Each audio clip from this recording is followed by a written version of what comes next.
Hello guys, in this tutorial we'll be showing you how to activate Windows 11 watermark.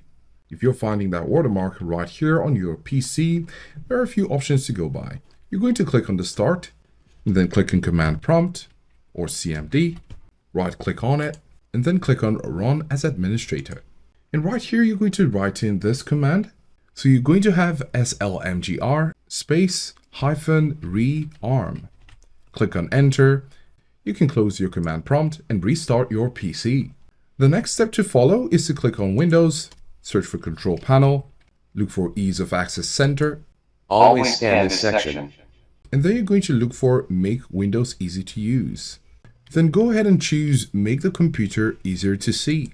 Then click on Remove Background Images where applicable, click on Apply, and then click on OK if this window doesn't disappear. After that, try to restart your PC again and we hope you'll see a difference. If this video was helpful, do give us a like and subscribe for more videos, and thanks for watching.